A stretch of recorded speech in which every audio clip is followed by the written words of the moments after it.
자, 그러면 이번에는 요즘 뜨거운 감자로 떠오르고 있는 이 근로시간에 대한 얘기를 좀 나눠볼까 하는데요. 6.3 대선 앞두고 근로시간 단축 문제가 요즘 화두로 떠오르고 있는데 예, 예.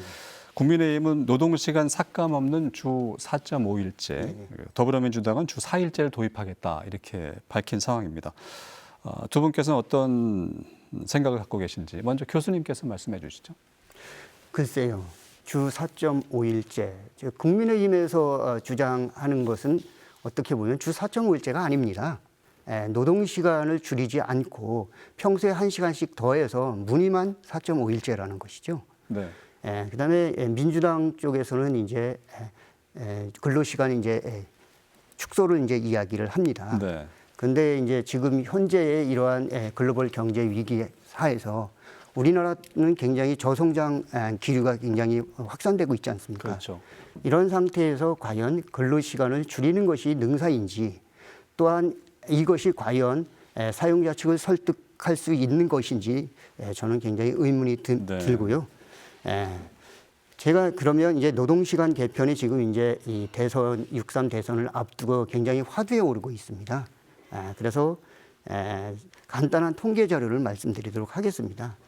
2023년 기준 OECD 자료에 의하면 우리나라의 1인당 노동시간은 1872시간으로 OECD 회원국 평균 1742시간보다 연간 130시간 더 일하는 것으로 나타나고 네. 있습니다. 이것을 볼 때 우리나라는 OECD 국가 중에서 장시간 노동 국가임을 보여주는 지표입니다. 그리고 이 우리나라의 이러한 장시간 노동에 대해서 ILO는 계속적으로 개선 권고를 내리고 있습니다. 네.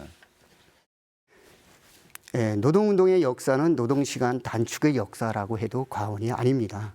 1953년 5월 10일 근로기준법이 제정될 때 법정 근로시간을 하루 8시간, 일주 48시간으로 규정하게 됩니다. 그러다가 1989년에 근로기준법을 개정해서 법정 근로시간이 주 48시간에서 주 40시간으로 변경되게 됩니다. 네.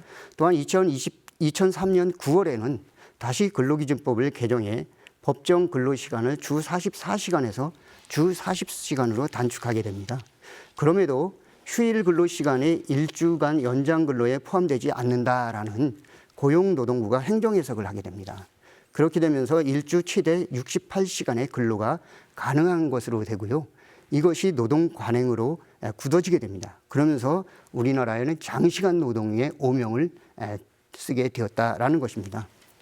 2018년 문재인 정부는 노동시간 정책을 정부 정책으로 채택하게 되고요.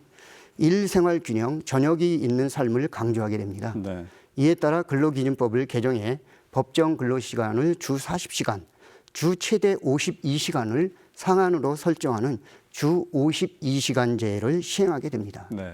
물론 이에 대해 경영계 등에서 반발이 심했죠.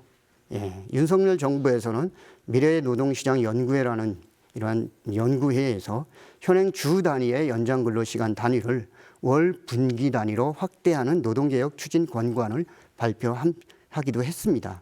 그래서 주 52시간에서 주 69시간까지 가능하도록 하겠다라고 발표하기도 하였습니다. 네. 물론 이것 또한 반대에 부딪혔죠. 네.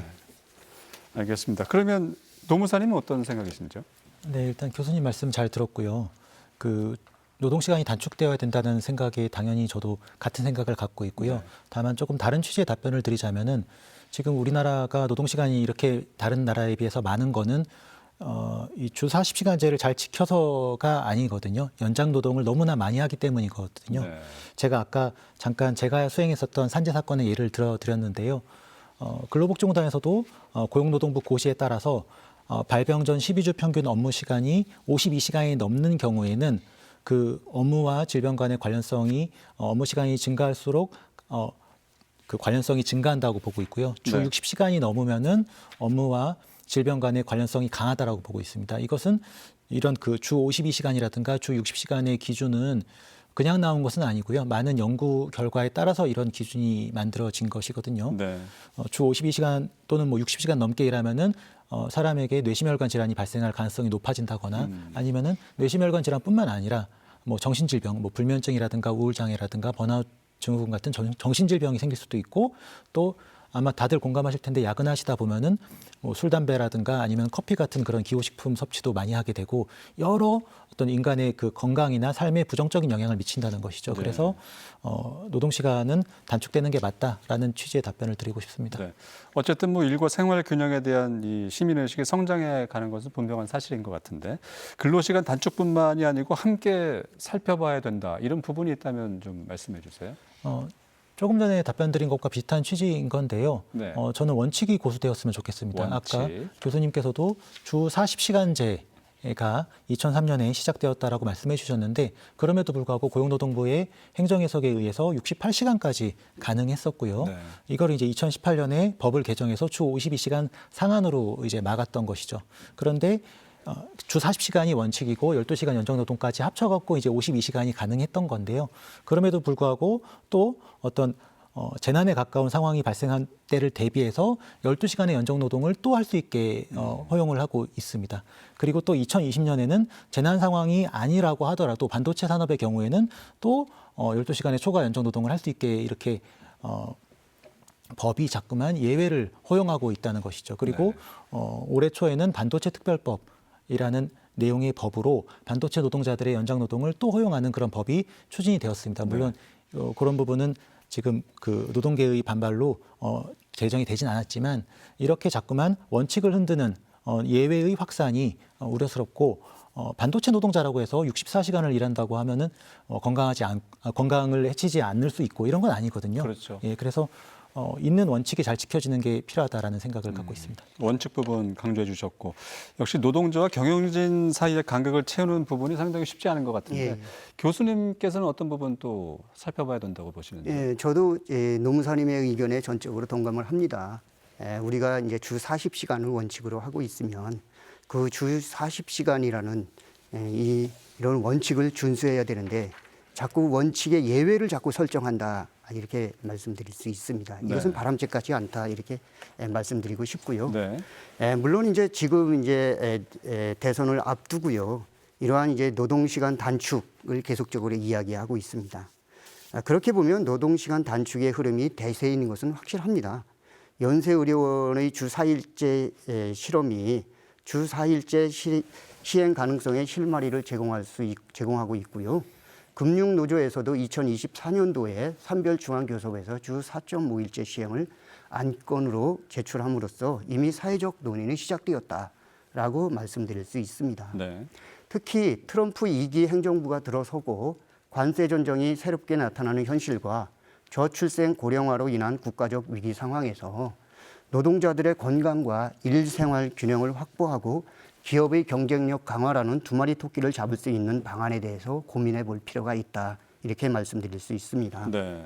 노동자들의 노동시간을 줄이면서 기업의 생산성을 감소시키지 않는 두 마리 토끼를 잡기 위해서는 획기적인 방법이 필요하다라고 생각을 합니다. 네.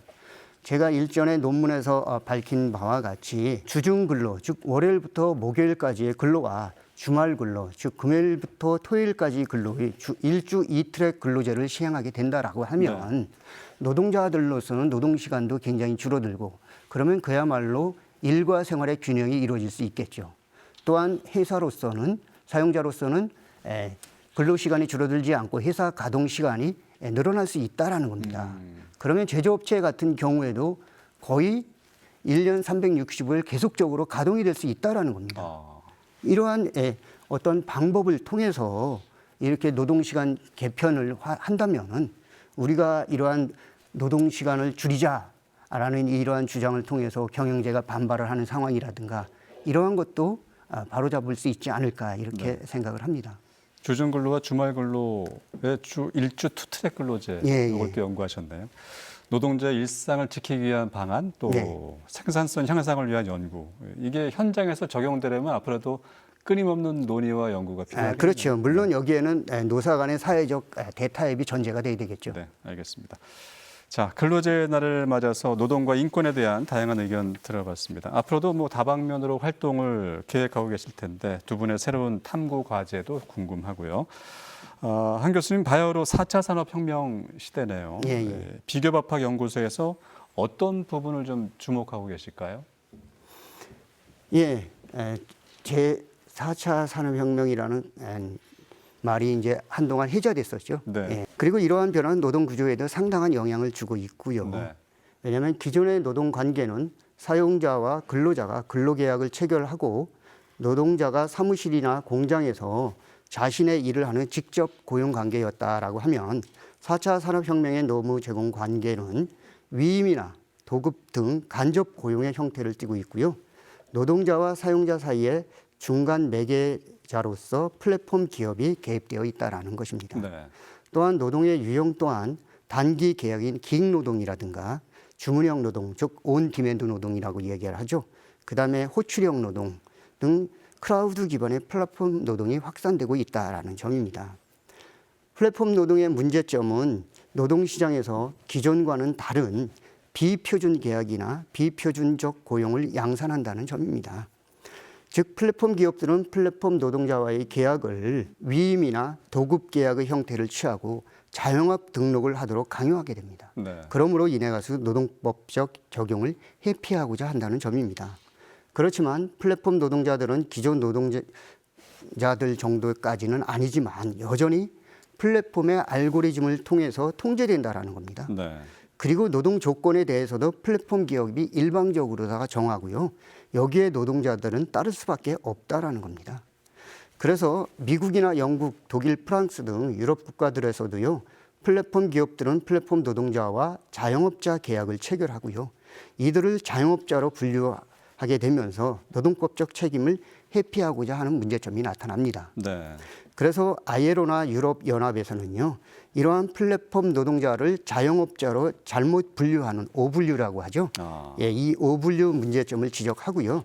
그다음에 단결권이나 단체 교섭권 보장을 통해서 노동권 실현을 위한 내용으로 하는 협약이나 권고 마련을 준비 중에 있고요. 네. 유럽연합이 2024년 3월에 유럽연합 입법 지침을 마련하고 있습니다. 그렇군요. 저는 이러한 인정을 토대로 해가지고요.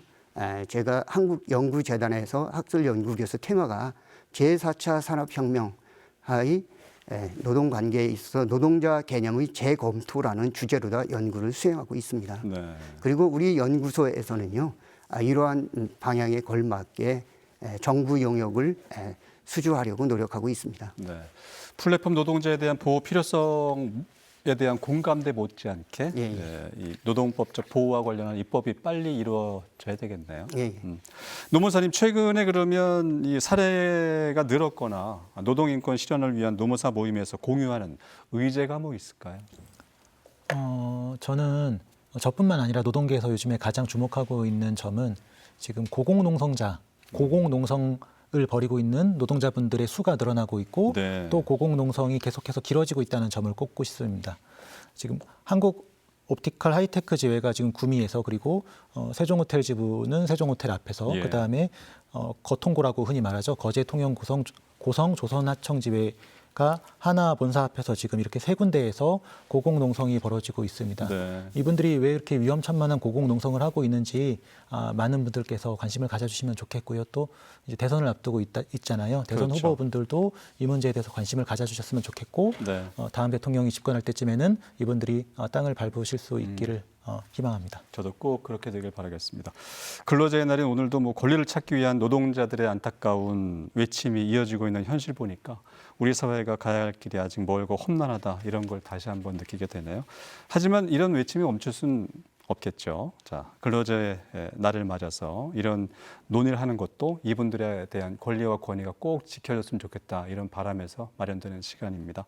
자, 끝으로 시청자분들에게 전하고 싶은 말씀 한마디씩 해주시죠. 먼저 노무사님. 예, 그 말씀 잘 들었는데요. 노동절을 맞아서 이런 프로그램을 기획해 주셔서 대단히 감사하고 우리는 하루 중에 가장 많은 시간을 노동을 하면서 살고 있고요. 그리고 또 많은 다른 노동자분들의 도움을 받아서 하루를 영위하고 있잖아요. 네. 그만큼 노동과 노동자가 존중받는 세상이 되기를 바랍니다. 알겠습니다.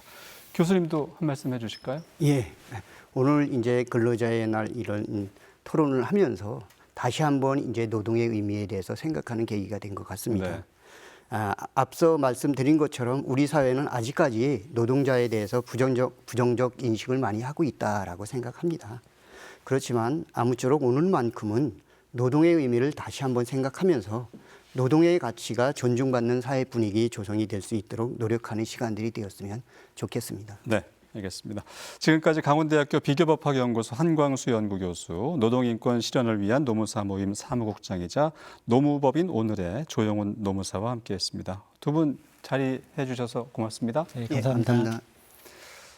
헌법은 모든 국민이 일할 권리를 가진다 이렇게 규정하고 있습니다. 그렇다면 권익을 보호받으면서 유연하고 안정적인 환경에서 일할 수 있는 권리 역시 근로자 누구에게나 보장돼야 할 것입니다. 지속적인 사회적 합의, 실질적인 개선책, 제도의 충실한 집행으로 우리의 노동의 가치가 제대로 인정받는 사회로 성장하길 바라면서 여기 이슈광은 오늘 이 시간은 여기서 인사드리겠습니다. 다음 주에 또 다른 이슈로 찾아오죠. 함께해 주신 여러분 고맙습니다.